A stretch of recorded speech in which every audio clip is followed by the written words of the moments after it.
Hello and welcome to Vlog 2. We continue with our early history of Edinburgh, using extracts from a programme about a Welsh poem put out on BBC Radio 3 helps us find out what happened to the Vodadini tribe.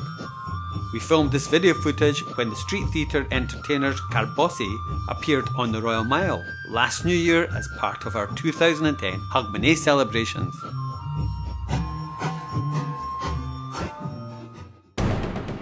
It is now circa 600 AD. The Romans are gone. We find descendants of the Vodadini tribe in their stronghold. These northern Celtic Britons are the Godothin, and their story is told in the poem I Godothin, written in Brythonic, an early Welsh language. Gwir a aeth gatraeth, oedd ffraeth ei llu. Glas fedd ei hancwyn. Minithog, the open-handed, chief or king to the Godothin, lavishly entertains his band of warriors with a year-long wine feast in Dunedin. His generosity, payment for a battle still to be fought. Historians have regularly identified Dunedin with Edinburgh, specifically the crag-bound Castle Rock, seen as Minithog's citadel.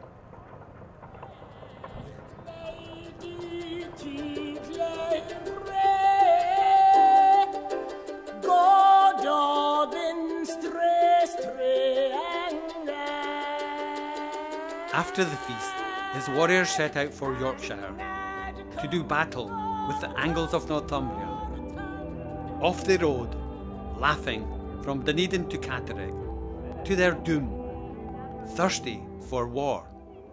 Men went to Catraeth. Their host was swift. Fresh mead was their feast, and it was bitter. 300 fighting under command, and after the cry of jubilation, there was silence. Though they went to churches to do penance, the certain meeting with death came to them.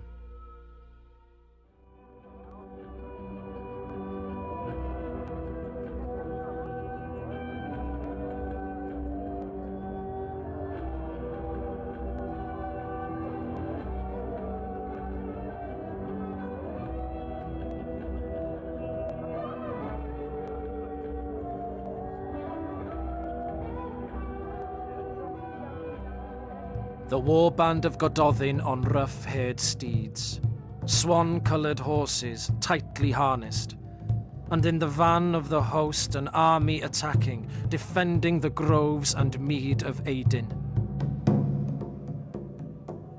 Through the council of Mynyddoch, shields had been toppled, blades had fallen upon white cheeks. They loved to attack.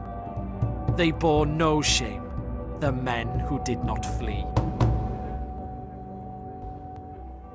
The Godothin were massacred. 300 of them marched on 10,000 Angles.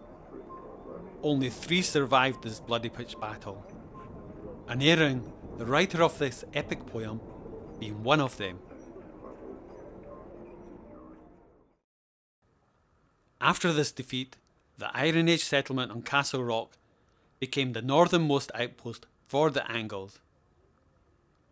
Dunedin means hill fort of Eden, maybe even the fort of Odin, the Norse god of war, and it's thought the Angles may have kept Eden, adding their own word for hill fort, now becoming Edinburgh, possibly the earliest forerunner to Edinburgh.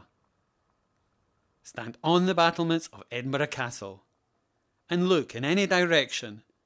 You get an idea of just how important this hill fort was. There were quite a few hill forts around here, but this steep volcanic rock is only accessible on one ridge. It also looks over the meeting of 2 old Roman roads, as well as a natural barrier, the Firth of Forth. Controlling the surrounding area became more important as trade increased. A credible reason why Edinburgh survived and prospered, whilst other forts in the area lost their reason for existence, as civilization came to what was to become Scotland.